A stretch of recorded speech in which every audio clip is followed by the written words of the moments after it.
Hello and welcome to another Royal Reviewer live pop-up chat. As always, this is a live chat, so I will be trying to answer and read as many viewer comments as I possibly can who are live in the chat room right now. Hopefully notifications are going out and we should have some people dropping in right now. And if you're watching on catch up as well, please feel invited to leave a comment or whatever it is that you might want to know for a future video. I think we'll start doing that. I think we'll start, basically, if you have any questions that you want me to address in an upcoming video, an upcoming live chat, then just leave them in the comment section. And of course, I will endeavour to answer as many as I possibly can. Right, so today's main topics are the surprise visit by the Queen and Prince William, the Duke of Cambridge, of course, to Porton Down. Wow, what an incredible, amazing, rare joint double engagement. Also, it is Sarah Ferguson's Fergie's birthday, her 61st. We're talking about that. And also, I've called it Kate's New Dynasty. Do you know what I mean by Kate's New Dynasty? Catherine's been compared to another iconic legend. We will see in a moment who and what that is. Right, so Canetta, do excuse the glare on the glasses, but Canetta says, hello, how are things across the pond? They are fine and perfectly good and happy and lovely. Thank you for asking. Of course, we are still ravaged around the world by the dreadful COVID-19, but we are getting through it.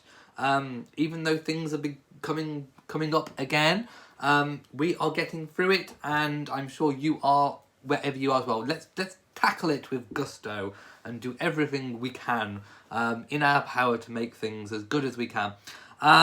Lauren says, love Fergie. I do too. She really is unique. She is unique, and I do like unique people.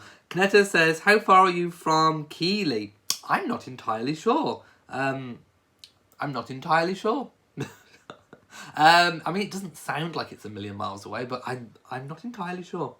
Tisha says, very nice video and music for Fergie's birthday. Yes, if you haven't seen that video, go and check it out. Sarah actually shared a video message on her Instagram, which I've put in the video, so go and check it out. She's thanking everyone for all the kind birthday messages, and she says, you know, I'm still red-headed and I'm still here and all that, and it's pure Fergie. It's pure unadulterated Fergie. So go and watch it. And also, I share in that video some photographs which Princess Eugenie has posted as well. And basically, Eugenie said, you know, look, I couldn't choose. I couldn't choose a photo, so I posted like loads and loads. I think she posted about 9 photos.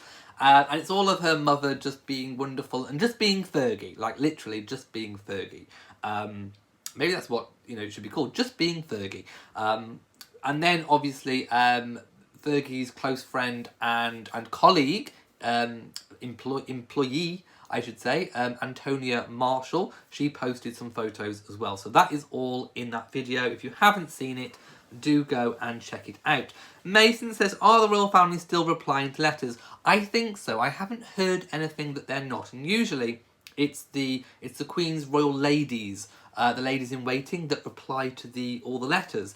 Certainly for the Queen at Buckingham Palace anyway. So I've not heard that they stopped. So if you want to send the royals a letter, do go ahead and try it. Lauren says, do we think we will see more of the Queen and Prince William together over the years? Yes, I do think there will probably be an increase in joint engagements as the kind of handover happens between sort of, you know, Charles and the Queen, and then obviously it will be Charles and William. But I do think we might see a few more. I think maybe, you know, there could still be a few lessons to be learned by William from the Queen. So I think, you know, she has a firm eye on what's coming up further down the line. I think, you know, she already knows, you know, what kind of a monarch, and I think she's already departed as much advice and stuff as she possibly can to Charles. So I think now she's kind of doing the same thing to William, maybe kind of moulding him. Not moulding him in her image. I mean, she doesn't want, you know, a replica Queen Elizabeth II, but, you know, I think guiding him, not how to do engagements, but just, you know, spending time with the Queen when on an official engagement, especially one that's so important as her first return to in-person duties since March, it is a big deal, and it's very nice to have William with her. Duchess Lynette says, how has the coronavirus changed the dates and manner of greeting people during royal engagement? Well, obviously, as you can see, everybody was socially distancing. In the UK, that's a metre. So I know some countries it's 2 metres. It varies, but in the UK, social distancing is still 1 metre, and they were observing that distance. Also, you are expected in public places to wear a mask. So we have seen certain royals wearing masks. Camilla's worn one. A few other royals have worn them as well when they've been doing in-person engagements. Sophie Wessex, for example. But on this engagement, and before anyone says, well, where were the masks? Where were the masks? Everybody, 48 people in total, were tested just prior to meeting the Queen and William, so that they didn't have to wear the masks. And so basically it was safe. Now, obviously in normal circumstances, everyone that you come into contact with is not necessarily going to be tested, so it's important to wear the masks. But on this occasion, everyone that the Queen came into contact with had been tested prior to the engagement. So there was no risk or danger of the Queen, or minimal risk or danger of the Queen catching something, because everyone had been tested. So if anyone was wondering why they weren't wearing masks, that was the reason why. And obviously some of the royals will be at engagements where everybody hasn't been tested, which is why they're wearing masks. I think if the Queen does any further in-person engagement, this probably was pretty much a kind of test the waters type moment where they just wanted to see how things went. If it all goes well, we may see an increase in this type of engagement for the Queen again, a return to royal duties. Cast your mind back to when that horrible biographer said, you know, we wouldn't see the Queen again ever in her reign, that effectively her reign was over. Do you remember? And I called him out on that, and I said, what a load of old nonsense. I was choosing my words carefully. And sure enough, you know, less than a year later, the Queen is back to in-person duties. If it goes well, I think we will see an increase in those duties. But I think where the Queen is concerned, they will take no chances and they will test everybody that she's going to come into contact with. Also, going back to how it's changed royal engagements, we see lots of the namastes from Charles and that kind of thing. No handshakes, no trying food samples, no necessarily touching loads of things. Although the Queen wears gloves. The Queen obviously does wear gloves. Do I live near the palace? No, definitely not. I'm about 2 hours away, 2.5 hours away on the train, at least. Duchess Nat says, the way Duchess Catherine has stepped up and been more public. I don't necessarily think it's in terms of stepping up. It's more that there's more attention, more focus from the press. There are less royals now to go around, so the press are focusing their attention on Sophie Wessex, the Duchess of Cambridge. You know, there's less royals to go around. But yes, there will obviously be an increase in duties, in stepping up. There will be more foreign tours eventually for the Duke and Duchess of Cambridge. There will be more duties when they are the Prince and Princess of Wales eventually. So yes, there will be a lot more coming up. Firecracker says, great to see the legend herself. Indeed. William will be a great monarch, yes. Did I watch the programme on the Towers of London? Prince Charles and Camilla were on it. I've seen many programmes on the Tower of London, and I'm not quite sure I've seen that one, but I have seen many programmes on the Tower of London. Lauren says, sounds like everyone had been tested, which sadly I think will bring comment with people really struggling to get a test. Yeah, I mean, that is, you know, people are struggling across the UK to get tests. I think capacity has got better, but where the Queen is concerned, they will test. Donna Pape says, thank you for bringing the royal news with honesty. You are truly amazing. Thank you so much.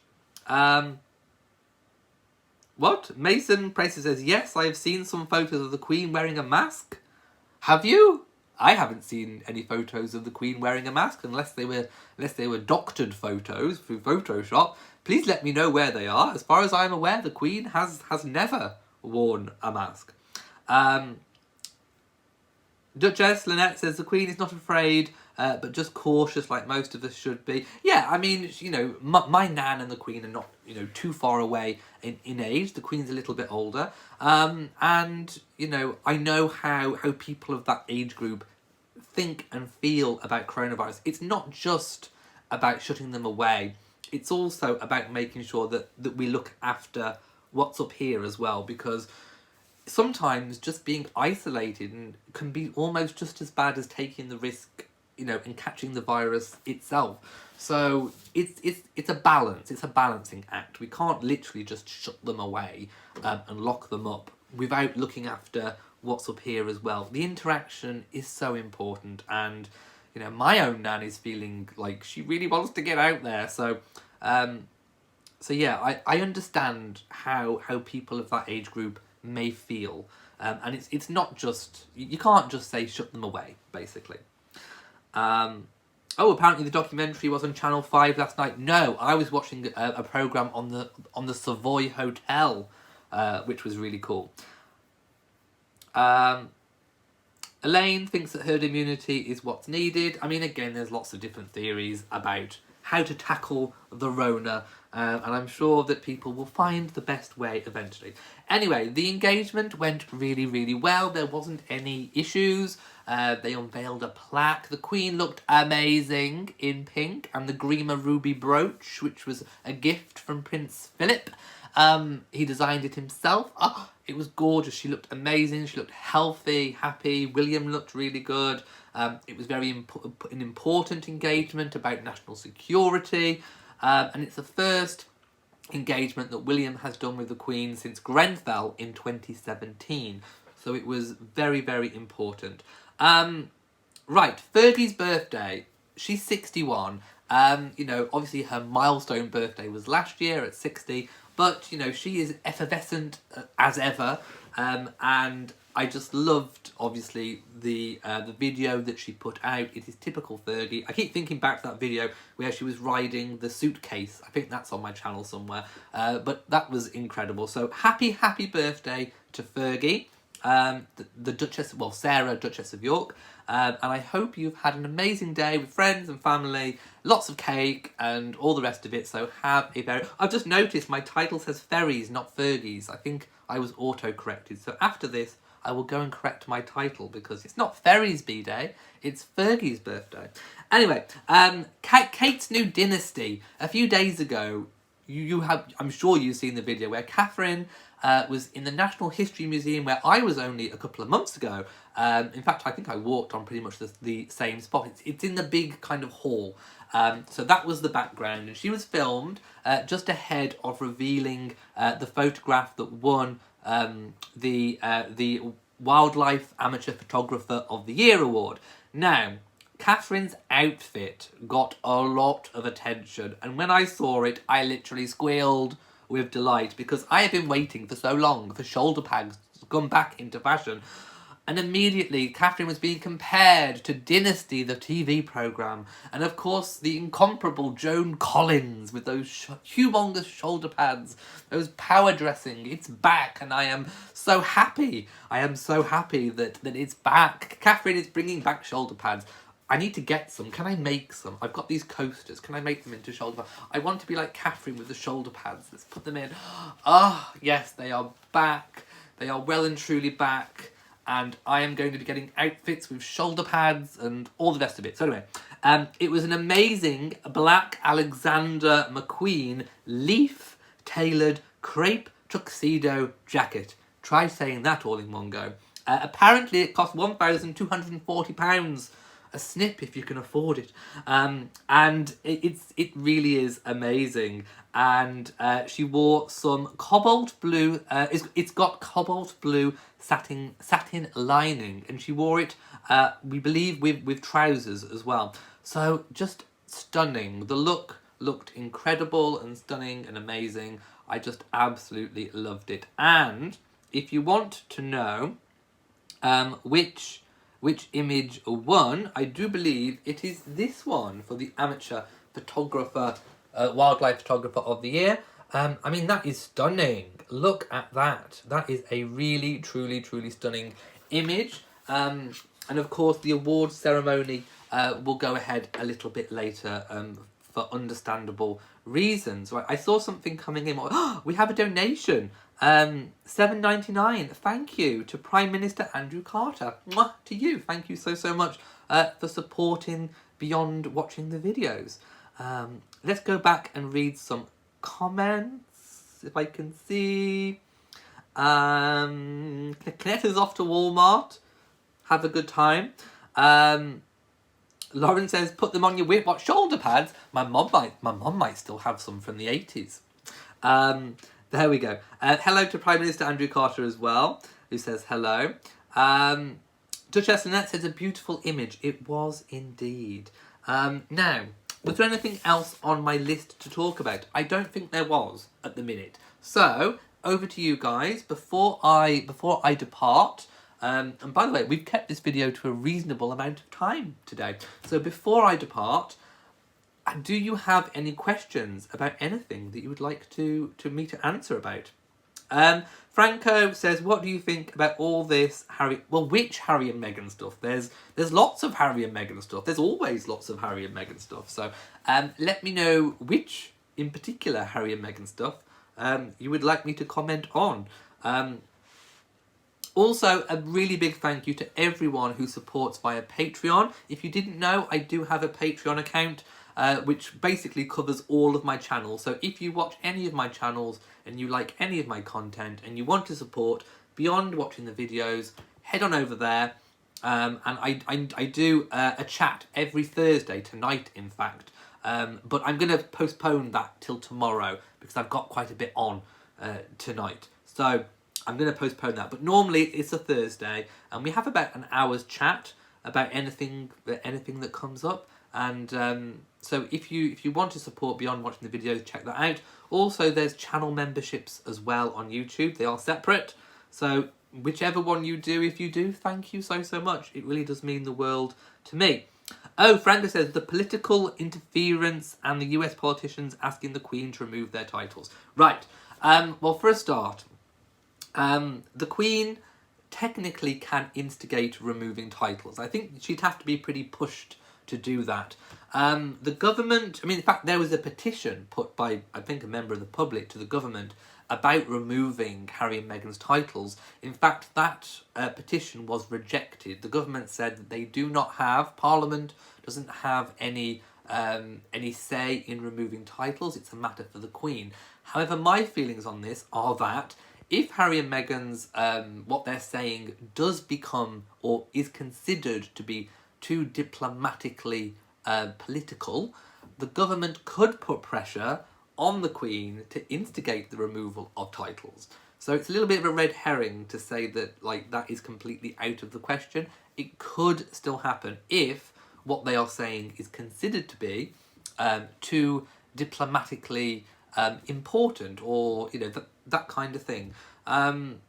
So yeah, that's kind of the situation with that. Also, obviously, that letter was obviously political anyway.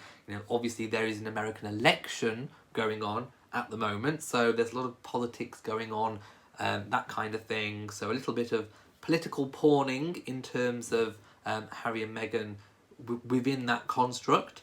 However, Harry and Meghan have not directly said who they are going to vote for or who people should vote for, but it's all in context. You have to not just look at the words that are said, it's looking at around the whole picture. Who they share a platform with. Was it with people that are towards more one political party than the other? Asking for change. Who from? What for? That kind of thing. And also ask yourself the question, if I was to ask you, who do you think Harry and Meghan are going to vote for, Biden or Trump, who would you say? Would you be pretty certain of who Harry and Meghan are going to vote for? And you've obviously got that idea from somewhere. So there you go. That's kind of where we are at.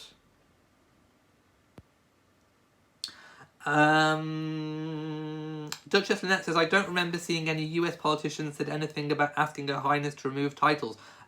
Yes, someone did. A member of Congress did. They sent a letter to the UK government. Mason says, does the Queen social distance to the rest of the royal family? Yes, I don't believe the Queen has, apart from at Balmoral, where presumably they would have isolated before going to Balmoral, then yes, there would have to be socially distancing observed. The Queen is in a bubble, and I imagine we may see a little bit of isolating before Christmas, before the Sandringham Christmas, because otherwise I think dinner might be a little bit of a difficulty, having to be a metre apart and all the rest of it. West Island says, of course it's Biden. Okay. Lauren says, Harry should not be voting for anyone. Sadly, I do feel the Queen will unfortunately have to remove everything from them. Time will tell. We are royal watchers. That's one of the things about royal watching, is that you watch and you see what happens. We'll have to wait and see what happens. Yes, Harry will not be voting, but I'm on about supporting. Who do you think Harry would be supporting? Let's change it to support. Meghan vote and Harry support. Oh, I'm trying to remember how to say your name again. Aoife, I think the name was. Lauren says, they're sort of taking liberties now and it's all very sad. There's nothing... Harry and Meghan are out there on their own. They are not senior working royals. However, they do have the HRH. And I've said this before and I'll say it again. Meghan is not like any other... I mean, how many Americans are there? 300 odd million Americans? She is different to every single American in America, in the USA, because nobody else is American, is an American citizen, and also has a British HRH. And unfortunately, for Meghan, what you do say does have repercussions when you have a HRH, when that is attached to your name. Even if you're not formally using it, you still have it. You're still, your husband is grandson of the Queen, and your words and who you support and all that kind of thing does have diplomatic implications. So people would like to say, Meghan's just like any other American. She's not. She is different to every other American because she has those 3 letters before her name. So there we go. Mason says, why does the Queen and Prince Philip sleep in separate beds? Well, obviously, lots of people in that age bracket do prefer separate beds anyway. But for the aristocracy, it's actually quite common to have separate bedrooms. That's just the way it is.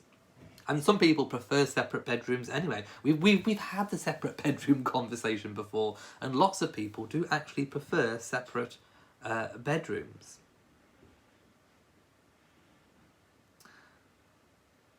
Lauren says, I think the HRH is a problem. Get rid of that and there is no problem.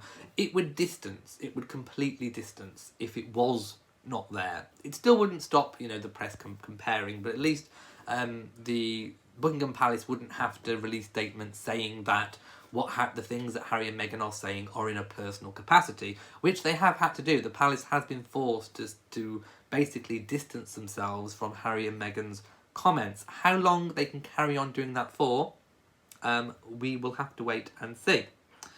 Right, okay. I am going to go now because my dinner is almost ready. So if you have enjoyed this video and you like my shoulder pads, then please give it a big old thumbs up. Don't forget to share on social media, and also do hit the bell so that you know whenever I upload a new video. Also, please do remember, of course, to subscribe to the channel. So from me in Shropshire, mwah to you all, and goodbye.